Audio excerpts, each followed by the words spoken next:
All right, so let's see, there we go.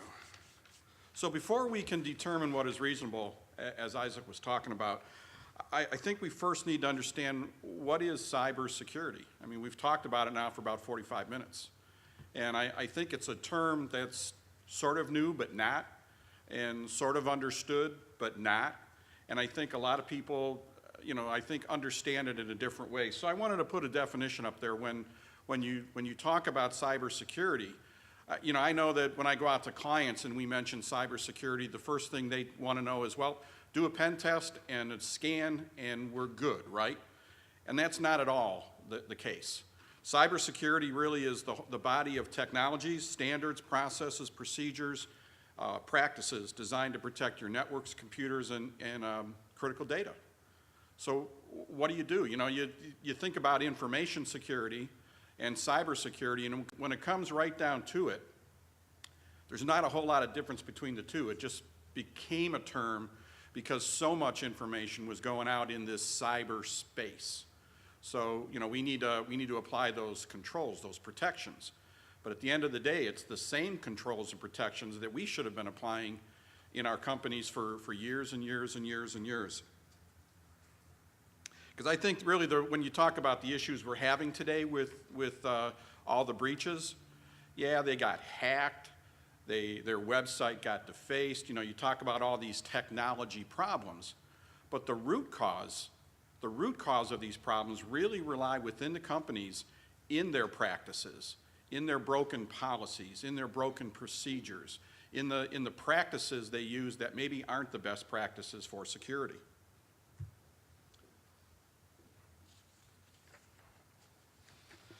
Cybersecurity should be all about risk management. It really shouldn't be, we have to put these controls in to stop this. You heard Peter and Isaac talk now about all these different things you have to do or should do, and that's true. But before you implement those or determine how far you go with those controls, you really need to address the risk. What is the risk? And what is the impact to the organization for this information? Because perhaps not all of the risks are addressable, or do you need to address them? It depends, again, at the level of those risks. When we talk about reviewing or assessing cybersecurity posture, we need to use a more holistic approach. It's not just, do my pen test, do my vulnerability management. And I think using a holistic approach really helps you identify the risk and helps you manage the risk, because it's not just looking at your applications or your systems. It's forcing you to look at those policies, those procedures, those practices and standards that organizations use in order to support that technical environment.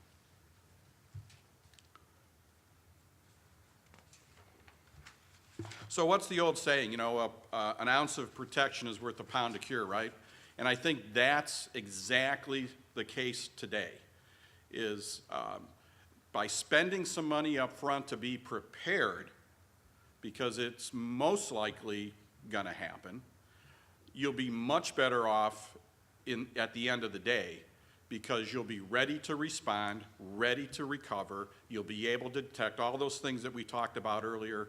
Isaac and Peter talked about being able to accomplish within your organization. It's all about being prepared. So what's the best way? Use a framework. Frameworks build this holistic assessment that I just talked about. And it looks at your environment from an administrative standpoint, that being your policies, procedures, all your documentation. From a physical standpoint, what's your physical security look like? What's your technical environment look like? And most recently, over the last couple years, we've added a couple more approaches. The whole legal landscape of your cybersecurity, as well as your supplier and provider services. So we're going to step through these in a little more detail. So we talk about using a framework. What's a framework? Well, I think the biggest mistake many companies make today is they say, well, we use PCI as our framework, or we use HIPAA as our framework.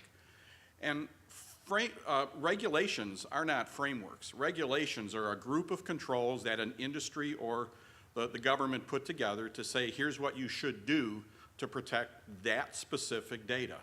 There's many more things you should do in your organization many times for other information. So what we talk about is we talk about using frameworks like there's a tool out there called the Cybersecurity Evaluation Tool, or the NIST. One of my favorites is the ISO 27001 and 2 set of the framework and the set of controls that go with that. COBIT 5 for information security was recently released, maybe within the last year or two.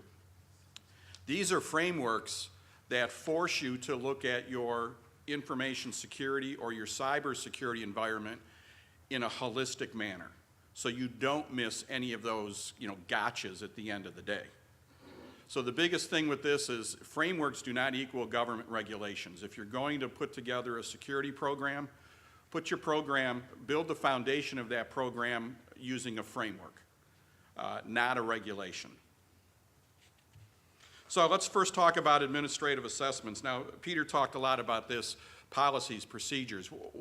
What do you assess on those? Well, again, you go back to the frameworks, because frameworks will tell you, number one, what sort of policies you should have, what sort of procedures you should have, what should be in your policies, what types of procedures you need to have in order to support different parts of your environment. What are the standards? And a big thing today for the administrative piece is the training. Every regulation, as well as every security standard or framework, calls for training.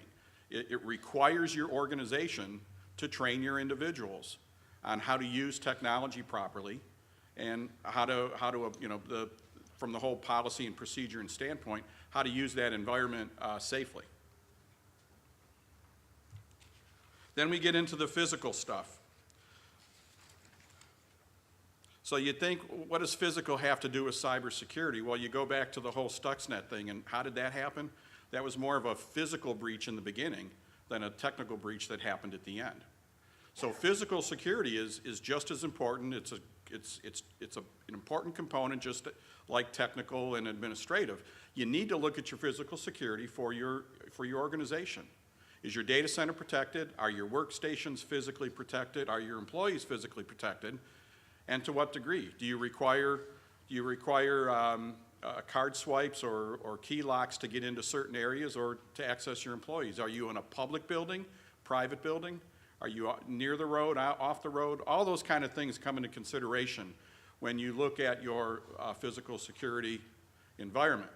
For manufacturing companies, that becomes even a bigger issue, because you not only are protecting your office space, but you also have to protect your plants. And that's really where many of the, I would say many of the manufacturing companies kind of fall a little bit by the wayside. They do a pretty good job on their business environment, but when it gets to their operational technology environment, not so good, because they're focused on creating the product, right? Not so much on securing these huge plants, acres and acres of space that they have to take care of. Part of this physical inventory is doing this walkthrough. So you do you look at all of the access points as well as the assets. Having an asset inventory as part of this physical security thing is huge. If you don't know what you have, how do you know what to protect?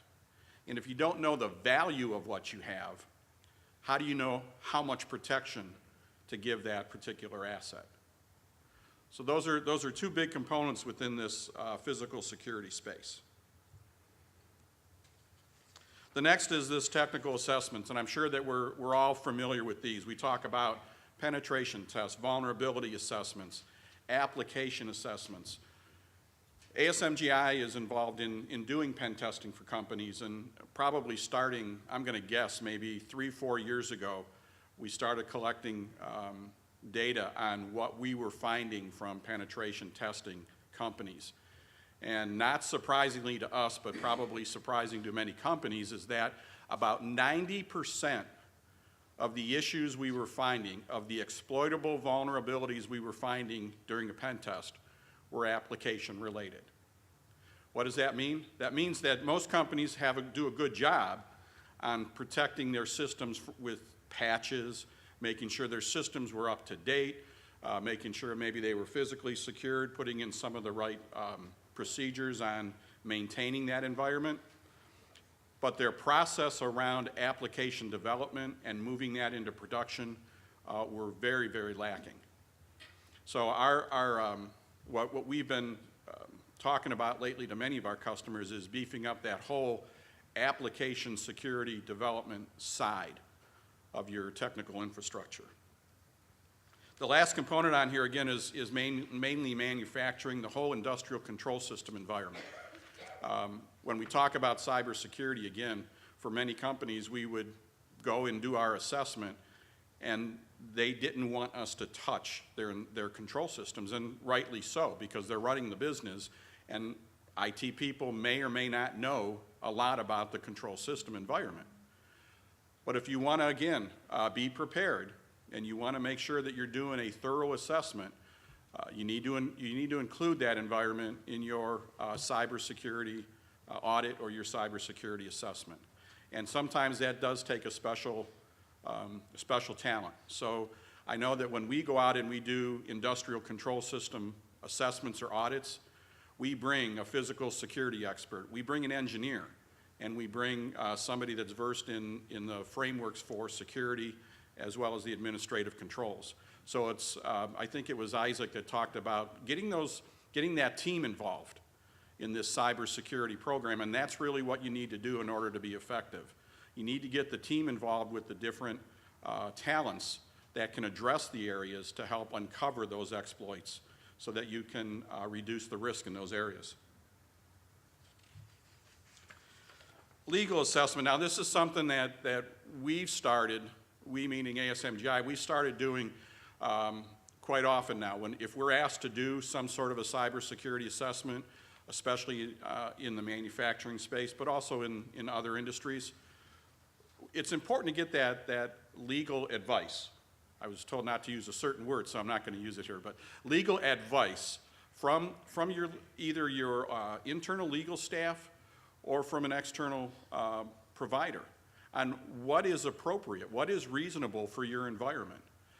I can help you identify the controls as they're specified by the framework, and I can give you some help as to meeting some of those regulatory requirements.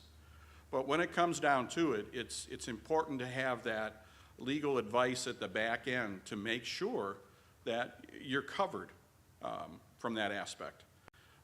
And I think that's becoming more and more important because once, and hopefully not, but once you are breached, you have done your due diligence both in the technology space and the legal space to make sure you're protected. So there's a lot of things that Peter and Isaac talked about from a legal advice perspective, and I think those are all very much, they're important and they're pertinent to this type of assessment. Making sure you get that information and making sure you bounce those things off of either your internal or some sort of external legal expert.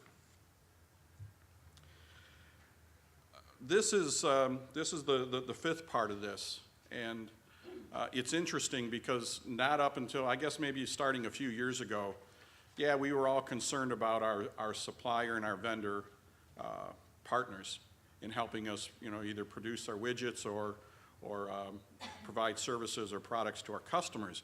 What's become even more important in many industries now is the requirement that many of the security controls that I need to have in place as the main entity, I need to make sure that my suppliers and third-party service providers have those same controls implemented within their environment. So it's become very important as part of this whole cybersecurity assessment or audit process, to include your third-party providers, and this includes all of your cloud providers. It's amazing. We work with a partner that helps to identify cloud services, and we've been working with them for about a year now. And it's staggering even for me. I thought, well, there's probably a few thousand cloud providers out there.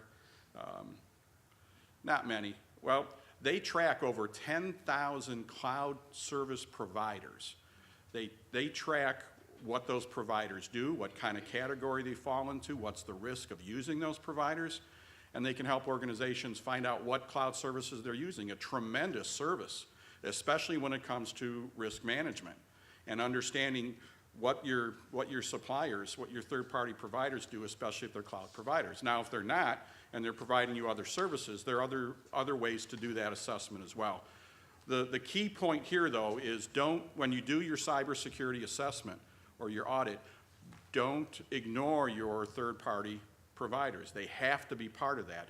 And in essence, you really should be doing an assessment of each provider as they're coming on board, and then an annual assessment to see if anything has changed over the last year. And I think Isaac talked a little bit about that. It's not just a one and done thing. It's this process that you have to have implemented on an ongoing basis. And those are the things that the frameworks talk about having as well. So if you use a framework to do even these third-party service providers, you're gonna catch those broken processes, those broken procedures, and those inadequate policies that you might find within an organization. So, in summary for what I have, I know it's pretty quick, but when you do cybersecurity, think more holistically. Don't think just technology. Think about all the underlying root causes of what's happening today and what you might need to look at as part of the assessment. Consider using a framework, a security framework, and we mentioned a few of them in the past. If at all possible, don't base your framework on any kind of a regulation. Yeah, those are good and you're going to have to follow those. But at the end of the day, many of the controls, in fact, I haven't found one yet, many of the controls within these government regulations like HIPAA and the industry regulations like PCI, they all map back to the controls within the frameworks. So it's great. If you can build this environment where you have your framework, you map your different controls, requirements from all these regulations, now you just have one area that you have to look at because you've mapped these out to the different regulations. So it becomes a lot easier then to manage within your environment. And the third part here is assessments. Make sure that when you do an assessment, you do a thorough assessment. You do an administrative review, you do a physical security review, you do your technical review, you do your legal due diligence, and then you include your suppliers and your vendors in your audits or your assessments. And I think for me that does it. I think we have some time for questions, so I'll turn it over to Isaac. All